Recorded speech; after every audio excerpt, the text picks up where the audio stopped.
Okay, so we are on to a new pasuk, Mishlei 21:18. Kofer la tzadik rasha, v'sachas yesharim boged. All right, and I have a bit of apprehension about this one, and you could probably guess why, but yeah, we'll see. Okay, so how would we translate this? Kofer here does not mean what we usually mean kofer to mean, because in rabbinic Hebrew, kofer means denier, and either denier in terms of like denier of ideas, like a heretic, or a denier of like a like modeh and kofer in terms of like claims and based in. But in biblical Hebrew, I don't think it means that, as you can see from this. I know why. Yeah, okay, you'll explain it a little while. Exactly, yeah, okay, fine. So kofer latzadik rasha. So how would you translate that? A ransom, either 2 or 4 tzaddik, is a rasha. Yeah, so I'm going to go ahead and reverse it just because we say it smoother in English. A rasha is a ransom for a tzaddik. Okay, v'sachas yesharim boged. And in the place of the straight is a traitor. Yeah, I'm going to go with upright. Yeah, upright. Yes, yeah.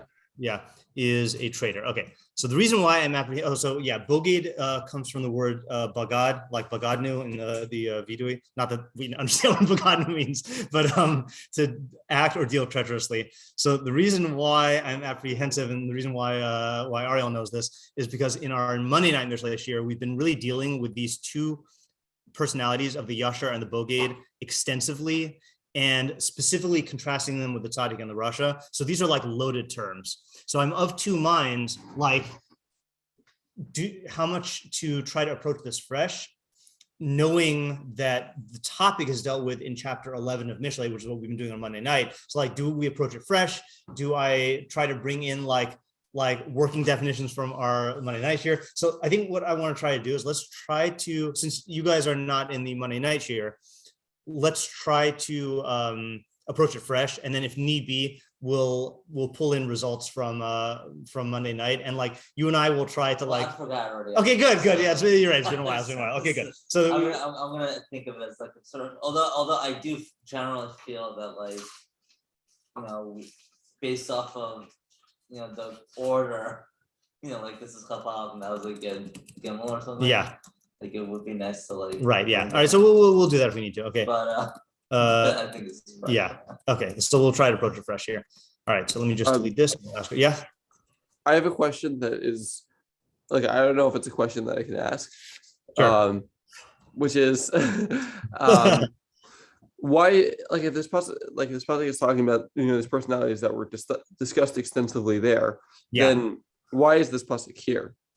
Yeah, I know why you can't ask that question, but no, right. So this, just to recap, like, question is, what is the deal with the order and organization and what do you call it when you distribute something to certain places? Allocation of Mishlei pesukim in the book. So like, I used to think that from chapter 10 through the at least 29 or whatever, then like there is no order because they're proverbs, and like proverbs don't have an intrinsic order. They're designed to be standalone things. And then I kind of have become convinced otherwise based on last year's experience of giving Mishlei here, and then also in what do you call? Pass that to, I don't know where he's gonna land. Pass that down. Moshe. What's up, Moshe? What do you call it? Oh yeah, based on our experience in this shiur and then in Monday night shiur, it does seem like there is some order in Mishlei, So like, like for example, we saw that in chapter 10, for many of the pesukim, he deals with tzaddik and rasha, and then he's switched in chapter 11 to yashar and tam and boged, which are separate qualities. So that question, like I'm getting answers on in terms of like, apparently those are fundamental concepts that he saw a need to introduce in the beginning of Mishlei. But then the question I can't answer is why put this one here as opposed to there. And the reason why I can't answer it is because like we see that even after treating a topic extensively earlier in Mishlei, he'll talk about the concept later on, and maybe this is here because of the previous pasuk, or maybe it's here because of setting up a new topic, So it's a good question to keep in mind, but not one that I don't think we can answer with any certainty. Yeah. Synthesizing.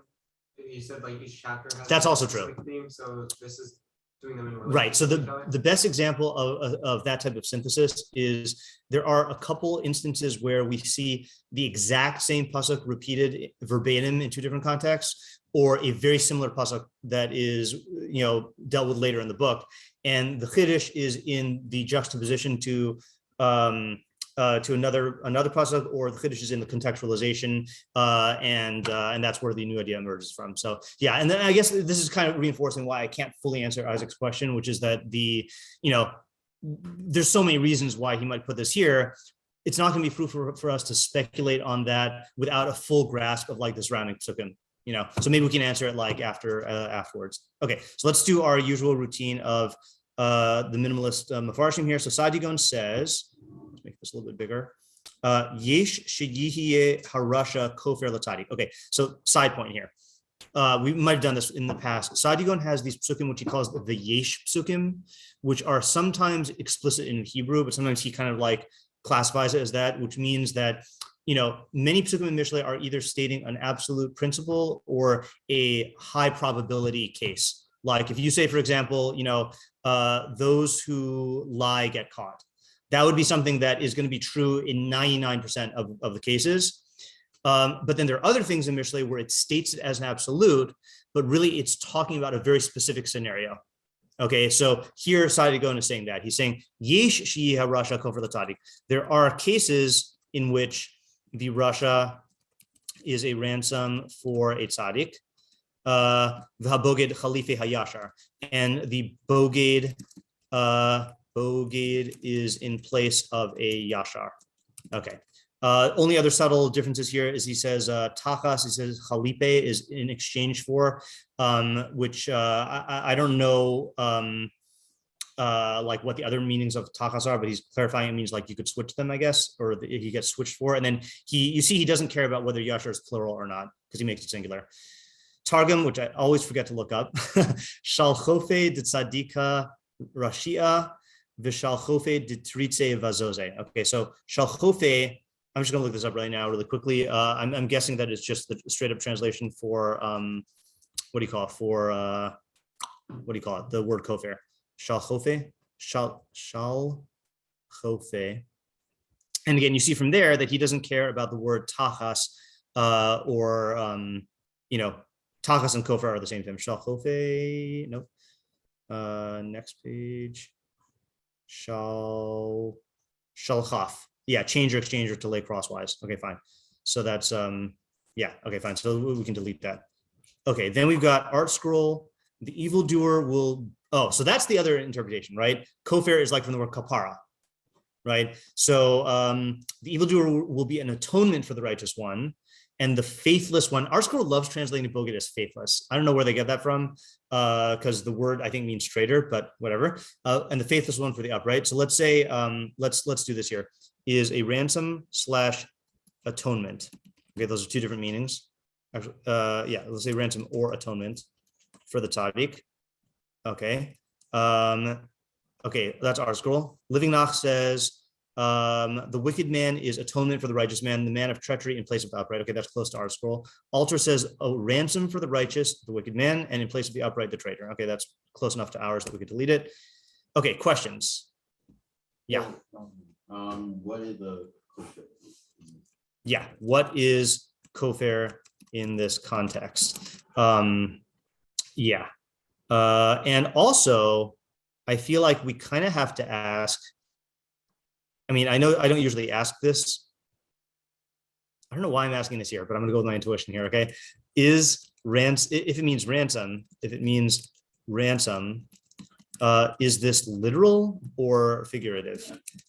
Okay, and I think the reason why I'm asking this here is because, like, again, usually it's kind of like easy to tell whether something is a mashal or not. Here, I feel like this could be talking about a literal case. I mean, the Sadigon seems to take it as a literal case where someone is being, exchanged for someone else. But I feel like it's like on the line enough that maybe it is a metaphor or something. Okay, yeah, were you gonna ask something? I was asking. Okay. Both Yeah. questions. Yeah, Moshe. I just can you clarify what the second part of the working translation means? Yeah. In place of Yesharim, which is a certain type of people, I'll clarify, upright people, is a boged traitor. So maybe the reason why it's not clear is because we need to define those terms. What is a yashar in this context? And then what is a boged in this context? Well, I also don't know like what does it mean in place of? Yeah, and then what is in place of? Okay, good. Yeah, this is one of these pesukim where like every single thing is is confusing. In what sense / context / scenario is the boged takas? Yeah, in place of yasharim. Yeah, Sean. What is the relationship between the two halves? Okay, good. What is the relationship between the two halves of the pasuk? Yeah, in other words, I mean, well, what happened there? I did not do that voluntarily. Can I close it? Yeah, there we go. Meaning, both seem to have some loose connection involving substitution, right? Substitution, but the tzaddik Rasha pairing is different from the yashar boged pairing. Are they is clearly different from the yashar boged pairing, but how? Right? Sorry, how? Oh, sorry, clearly. Are they opposites? Oops, typing is not working today. Opposites, same, different. Yeah. Okay. Also, like what's the point? Yeah. What's the what is the practical advice / ramification of this pasuk? Yeah, it's not telling you clearly to do or not do anything or change your decisions differently. What's going on here? Yeah. We should also ask the similar question to what Moshe was asking about the second half, which is what is the definition? What is a tzaddik in this context? What is a Rasha in this context? And again, the reason why I'm asking in this context is because there are technical Mishlaic definitions of tzaddik and Rasha, and maybe several technical definitions. And then also sometimes tzaddik and Rasha just mean like the Mishlaic good actor and the Mishlaic bad actor. Here it sounds like it's going to be a technical definition because boged and yashar sound like technical definitions. So like it'd be weird if tzaddik and Rasha was just like a generic thing and these things were specific. What was the other definition for kofar? Ransom and or atonement. No, but in the ransom there was like. Oh, in the ransom. Yeah, I had that here. Let me just look at in the dictionary, price of life or ransom. Oh, so I wanted to give an example of this. So it says in was this in Mishpatim? Did we have this recently? Yeah, in Mishpatim. I was thinking of a different one. Yeah, I was thinking that's also true, right? I was thinking though, lo sikahu kofer lenefesh rotzeach, that you cannot take a substitute for the soul of a murderer. Meaning, like if I murder someone, then I think in other like ancient legal, what was it? Is it? I don't know. I don't think it's Okay, fine. So I don't know then. Oh yeah, this is Pidyon Nafsho.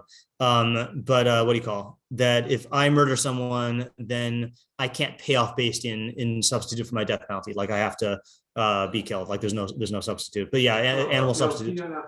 That's the pasuk. Oh, that is the pasuk. Or mitzvah parsha? Yeah.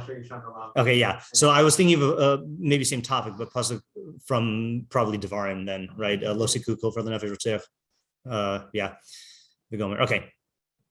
So are these another? I think we should ask our usual question: who is the intended audience? In other words, is this talking to the tzaddik and to the yashar? Is this talking to someone who is interacting with the tzaddik and the yashar, or the boged and the Rasha? So this is as you can tell, this is an extremely vague, confusing pasuk, right? The other question is like who's like meaning where do you start from? Like do you start with the Rasha and the tzaddik, right, to discuss the I know. The So second half or the second half to the yeah, I mean, this is a rare pasuk where every term is either vague or there's a lot of decision trees in every term, Yeah. So this is kind of why I was intuitively inclined to like phone a friend, the friend being the Monday Night Mishlei crew, and I might want to just give a basic what's it called, working definition for these terms, just to get our minds thinking. And then if we discover that there's something new, then we can do that. But I mean, if we want to, if anyone has any intuitions so far, we can start. Yeah, Ellie, go ahead. Call Zach and bring him on. Yeah. So at least for the first half. Yeah. I have an idea Sure. that, Yeah, we can definitely. I think we have enough intuition for tzaddik in Russia that we can start with the first half. Yeah. For a tzaddik, you're going to have like it's almost like an imbalance, almost like a yin yang concept. Yeah. That you have this this tzaddik, and to atone for that, you need a Russia. Interesting. Balance out good and evil. Like, So, in what framework? Like, what do you mean? like what do you? Well, what do you mean? You know, like there's no if you're talking like metaphysically, like there's no rule that God has that for every tzaddik who exists, there must be a Russia who exists. Like that doesn't make any sense because it just happens naturally. okay, happens just like statistically speaking. Yeah. Okay, so there I would also challenge you and say that that to me, I would guess, I don't know for sure, I feel like tzaddikim would be much more rare than Rashayim. So it's not like a 1-to-1 ratio, you know? Yeah. But I like that you have an intuition about like the, that's why I was asking what framework. So is there another framework in which you can say this balancing thing like that would work? Because I like that intuition. Oh, really? Okay. You weren't kidding. I told him we need you. Wow. Okay, that's funny. All right, so I'll announce Zach when he comes on. Yeah. Yeah. I'm not sure. Okay, but it's a good first step though. Yeah. Wow. Slowly I could do that. Wow, that's amazing. That's amazing. It's like I feel like we've got to roll out the red carpet here. Yeah. Yeah, Moshe.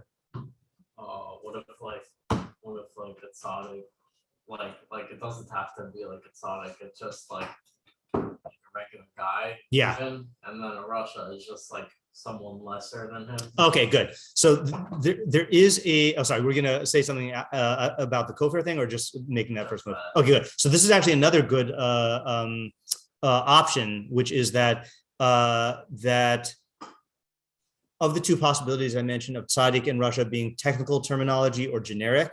So if it's generic, it might either just mean the Mishlei good guy and the Mishlei bad guy, or it might mean relative, like the person who's better than the other person in terms of like the way he lives is a tzaddik in reference to the Russia. And where do we see this? We see this used by the Torah itself in, you know, if you have, let's say like, you know, I don't know, like, let's say like you two have like a court case, you know, and one of you is in the right and one of you is in the wrong. We say that one of you is the tzaddik bedin and one of you is the Russia bedin, you know, that you get like the favorable judgment and you get the unfavorable judgment. We're not making proclamations about how you are righteous in your perfection and you are wicked in your perfection. We're just talking about like, you know, relative to each other, one of them is better than the other.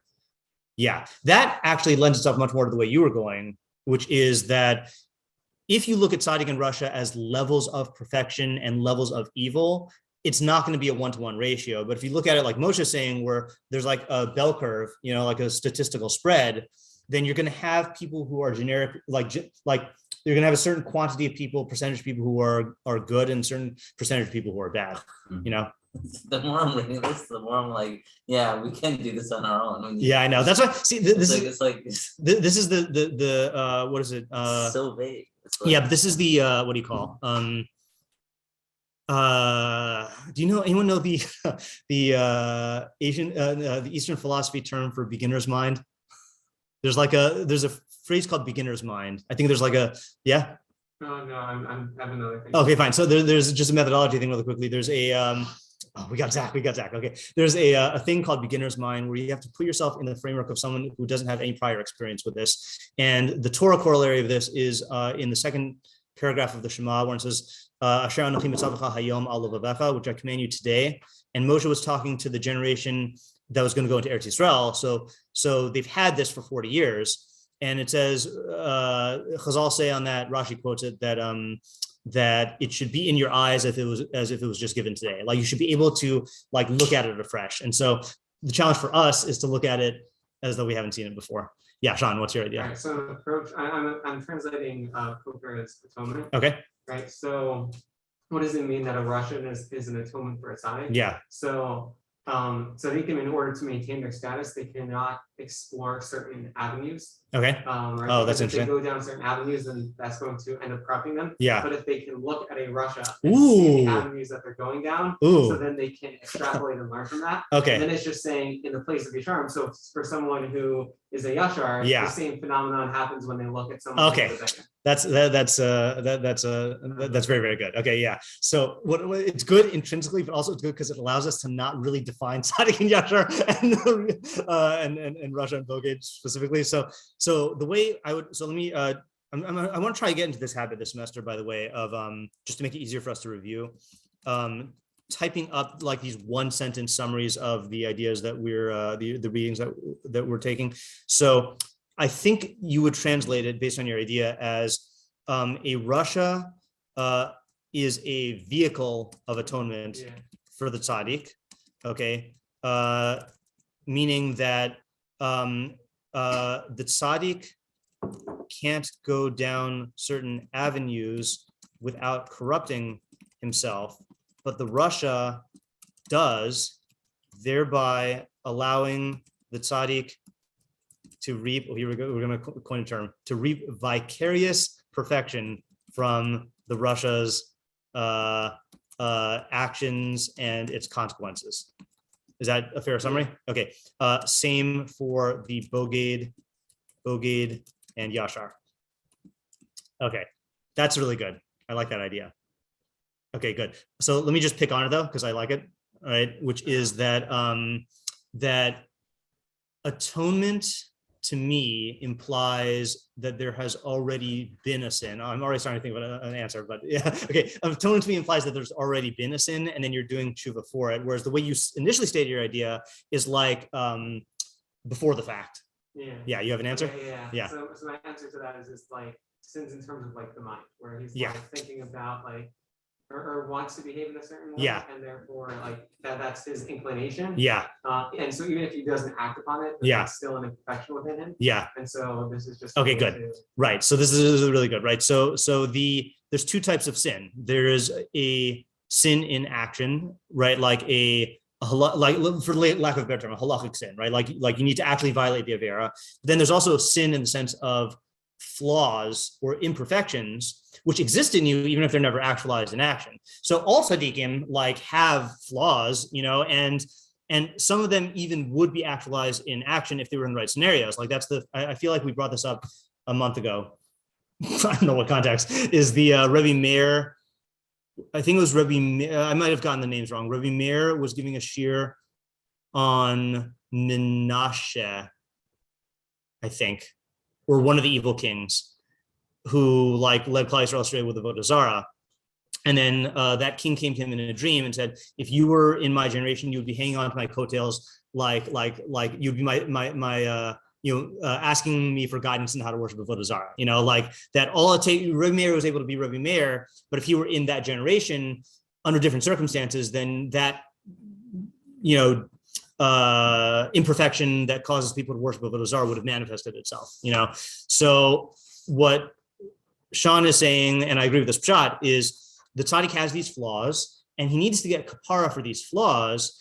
And this is almost even better because you can't, like, let's say you actually sinned in action and then you bring a korban, you know, or you go through whatever tshuva process there is. Like, let's say it's a bein adam l'chavero, you go through the actual process of like facing the person who you wronged and then going, you know, and then, you know, appeasing them, and then making it up and then going through tshuva. You could really perfect yourself in a way that's better than you were, before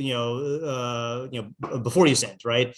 The tzaddik will not have those usual avenues if he hasn't done those sins. So what is the next best substitute is to look at the Russia and try to learn from those behaviors and then have this artificial scenario of sin through the vicarious like perfection. Yeah. Yeah, I think part of like in terms of like the audience, yeah, the idea that is combating, yeah, right? Especially if you are someone who's acting in a way that's like tzaddik and like things are going great for you. Like, yeah, the world is manifesting in a way in which things are going and you're not having any difficulty in observing the laws or doing all these things.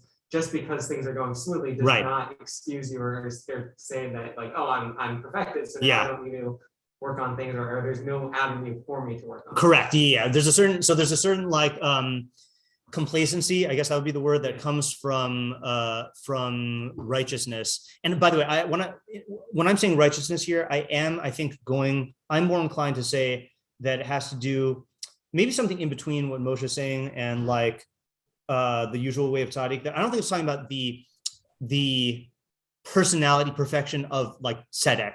I think this is a sliding scale, like that the more perfected you are, there might be this feeling of like, okay, like I've got it made, like I don't have to like work on myself anymore in certain areas, but there is always the potential that these things will be uncovered and you'll get into the right scenario and then you'll act on them, so there's always more work to be done, and there's always people you could use to work on that, because there's always Rishayim. Yeah, and if you don't work on it now and then you are put in that circumstance, you're sure to fail. And so you don't want to be because that potential exists, you want to make sure that when it does come into effect, like Murphy's Law, right? So then you're prepared for it. Right. So just to invoke a Stoicism terminology term here, is the Stoic practice of premeditatio malorum, which they say usually means means like thinking ahead of time about the bad things that can happen.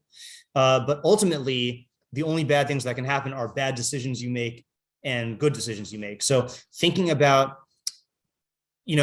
let's say right now you are not greedy, selfish, tempted to steal or all this other stuff. Thinking about, well, what if I were in this dire scenario? How would I behave? And then like trying as best as you can using the tool of the imagination, like Rabbi Zimmer said in his imagination shiur, and using the tool of other real world examples to, as best as you can, put yourself in those scenarios so that you can rehearse and think and gain insight into like how you would and wouldn't act, and to try to like prepare as best as possible. You're never going to be fully prepared because you never know how you're going to really react, but you're going to be more prepared by doing this exercise than the other guy. Yeah. Ellie? Building off that. Yeah. Let me know if I'm going on a different path, but kind of seems to be suggesting that you don't have to have first-hand experience in a different area, whether or not something's more than. Yeah. Correct. Meaning you should be able to identify something as morally good or morally bad without the experience. And then once you identify it, then you can try to get this vicarious experience through the vicarious experience is what helps you identify. The vicarious experience is what helps you to identify. Can you elaborate on that or give me an example? So seeing the actions or the consequences of someone's action. Right. That's true. Right. In other words, like you could do a, what do you call it? Like a postmortem or reverse engineer, like you see someone who totally messes up their life, right? Who's like in a, whatever, like in a really bad situation, and you might not know, or you see someone just acting like really evil, even though you can't articulate the evil, and you can look at their scenario or look at the consequences and then use that as a test case and say, okay, what went wrong here and when did it go wrong? And like, how could I possibly go wrong in this way? Yeah, that's good also. Yeah, Moshe? Well, if you wanted to do what you're suggesting, you would have to like plan out every single, scenario where you might be tempted to sin. Well, okay, so if you were to do it perfectly, you'd have to plan out every scenario, but I think that there is a thing where there are like, because we are human beings with a psyche, and the psyche like is kind of like there's certain universals in people. So then I think you can anticipate common pitfalls, like common scenarios where you become tempted by these things. And yeah, you can't get every single scenario, but there are like what do you call an example? Yeah, you have an example? Yeah. Okay. So I think this is something that a situation that I found myself in, but but I think like someone could see this from the outside too. Yeah. So like there are times when like the way that the system some system is set up, like a person just can't get what they want. Yeah.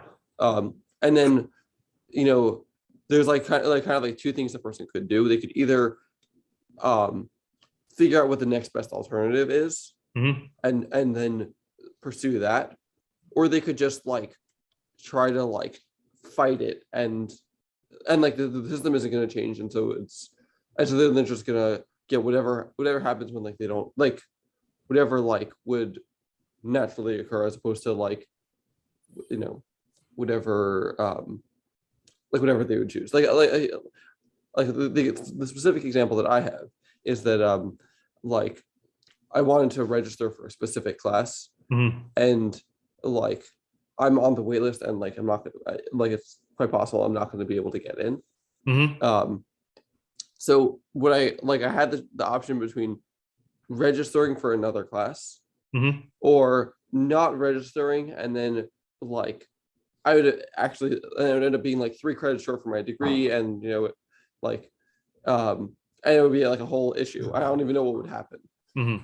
But I definitely wanted to just like try to like just fight to be in the class that I wanted. Right. And like I think a person could see how could see someone else doing that, and a different scenario. Like yeah, and then like I'm saying, like let's say I did that, like someone who is like an onlooker could see that I was doing that, and like what the consequences for me are, or what they would be.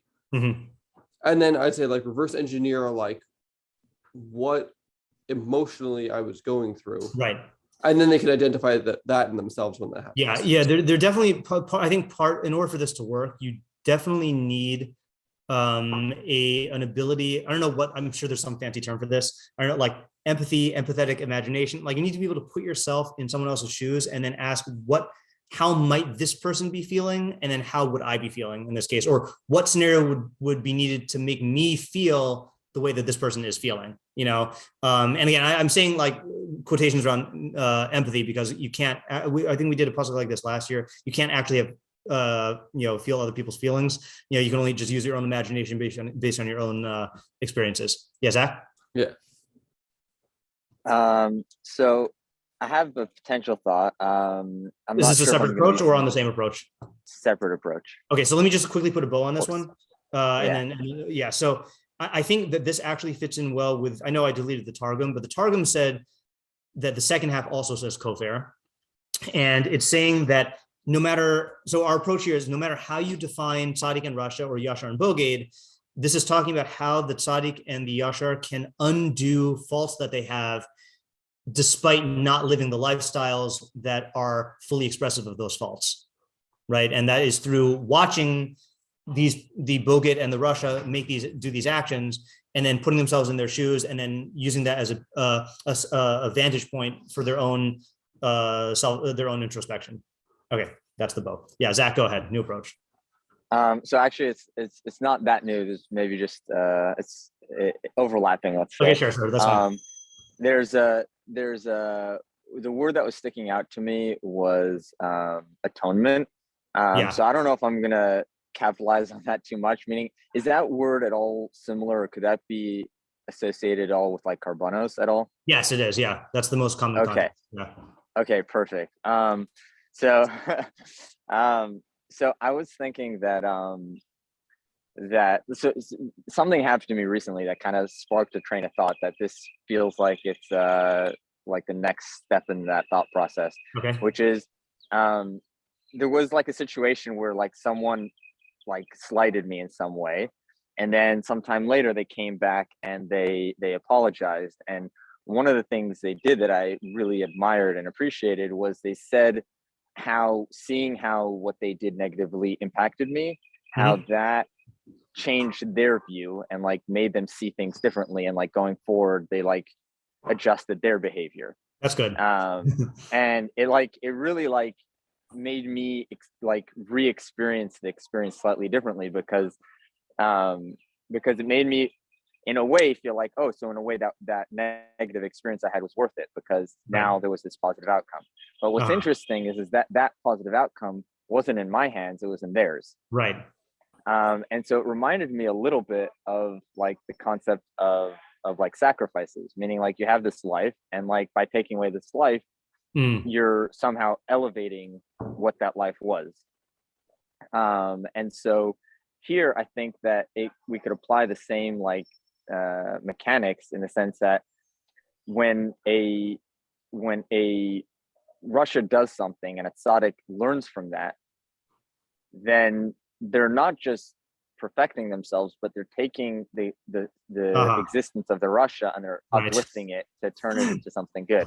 I see what you mean by overlapping now, right? I mean, this Russia, if there were no tzaddik to learn from the Russia would just be a wasted, or arguably worse than wasted life. He would just be doing bad things and would serve only the purpose of harm. But from his own perspective, like the Russia's not learning from this, right? It's not like in your case, but when the tzaddik learns from the Russia, then there is some objective good that comes from the tzaddik's decision there's some objective good that comes from the Russia's existence via the tzaddik's decision to frame them that way. Exactly. Yeah, that's cool. And then for the second half, there might be more than one way to tie in the second half, but my thoughts were like, to me, the tzaddik is a state of, I'm gonna borrow some of our old definitions from the Rabbeinu Yonah of like tzaddik. Okay, sure. Russia, I was gonna ask you to do that anyway. Yeah, go ahead. And so to me, the yashar is like a combination of the tam and the tzaddik, right? It's a tam that also has all the knowledge. It's not just bear in mind balanced, that no one here has been talking about tam yet, okay? Because that's only the Monday night. Okay. So a yashar is someone who's a tzaddik, who has a knowledge of a tzaddik, but also his characteristics are balanced. Is that really how we define it? But go ahead. I have a different question, but yeah. Okay. Well, I'm kind of coming at it from the opposite end. Okay, fine. So I'll let you say your thing, and we'll go after Dan and then Sean. Sure. Yeah. And so we talked about in some of the other pesukim how just existing as a yashar or as a tam, but like the same pitfall I think applies to both. There's a natural pitfall, which is like you're now going to be naturally more successful. Things are going to go your way, and like I realized that part of the definition that I left out that maybe you were thinking of is that the intellect is in charge of the emotions rather than the emotions and the drives being in charge of the intellect. Right. And so the benefits that come from that state of existence means that you're now going to have more, let's say, physical pleasures, which makes you like it creates a trap to go into the path of the bogeyed, which is to put the pleasures first. And so even if in the case of the tzaddik, what he's learning from the Russia is like new knowledge. Let's say it's knowledge you already have and it's something you've already achieved. When you see a bogeyed choose to put the wrong things in front and suffer the consequences, it motivates you to keep on pursuing the path of the yashar. Okay, that's good. I just want to add one point before we go to Dan and then Sean, and then I also have another point to add to Sean's thing. So I thought of a really good example. If you do I still think Moshe's approach to tzaddik in Russia, I think fits better with this pasuk in terms of it's a spectrum.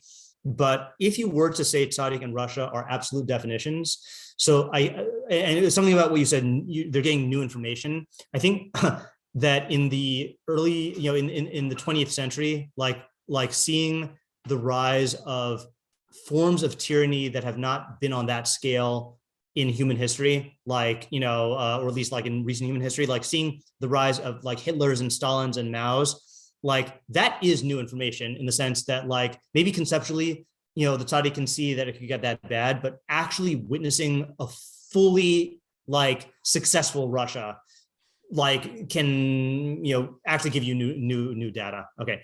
Okay, that's good. Dan, why don't you go next? Can you hear me? Yeah. Okay. I don't have an approach. It's more of a I just want to make sure I'm using the word ransom in the same way that you guys are. When I think of ransom, I kidnap somebody. Right. And then somebody says, if you don't give me $1 million, then I'm not going to give you your son back or something like that. Right. Like that movie, Ransom. Yeah. Mel Gibson. You're really dating yourself there. Yeah. Everybody knows I'm old. Yeah. Sorry to bring up Mel Gibson while learning Torah also.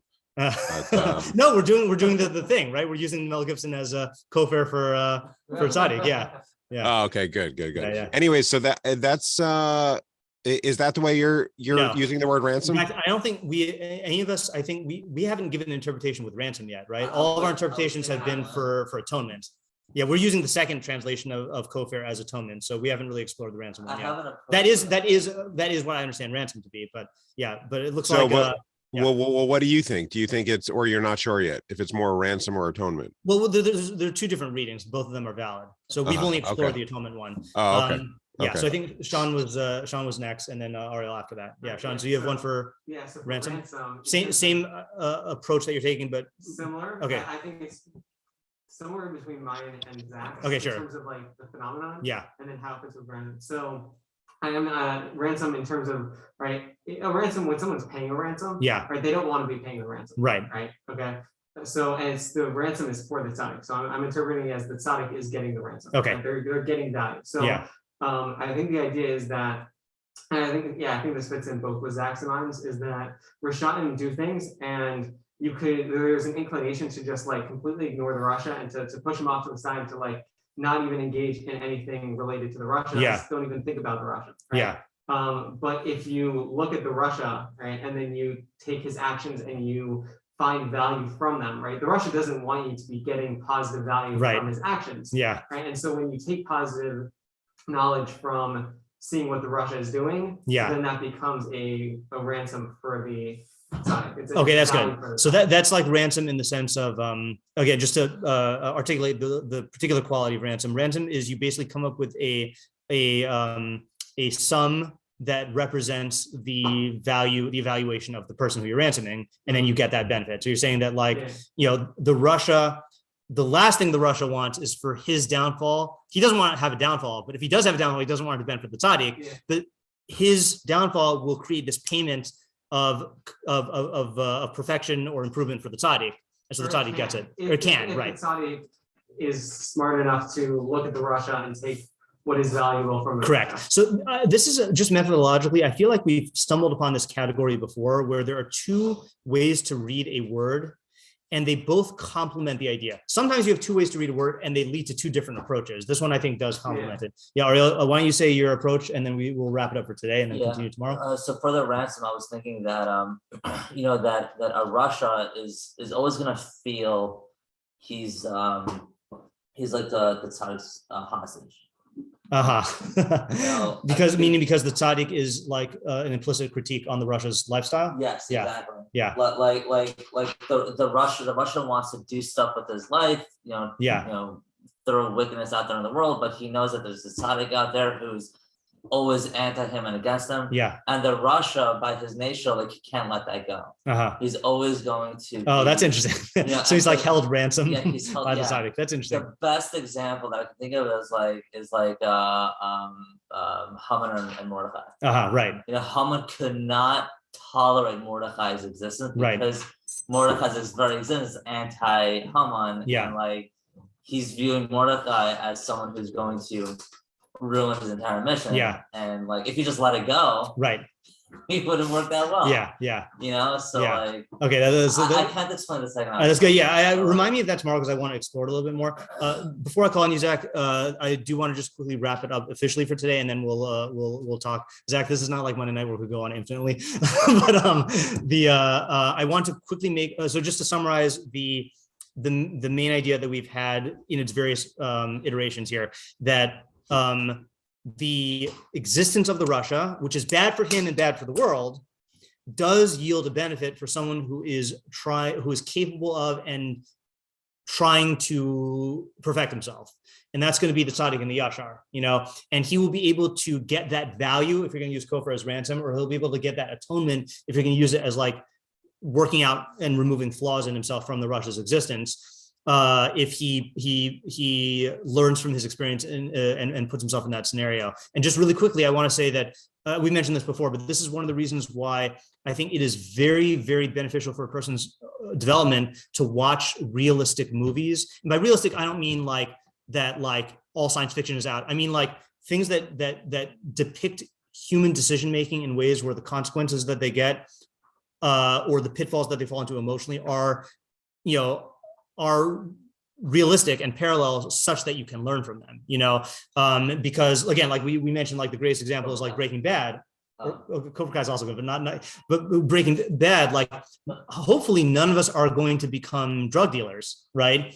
But watching what happens when you fall into that lifestyle and seeing how slowly and in particular how it can corrupt you and make you compromise your values, you can learn from and work on those areas of yourself without actually going through that lifestyle of the Russia, so movies and not just movies, I mean books also, but like movies do it in a way that is a little bit more visceral because it's a well-made movie, then it can be more visceral than even a book. Okay, so we're going to officially stop here for today, but I'm going to continue recording because Zach's going to say something and it'll be valuable.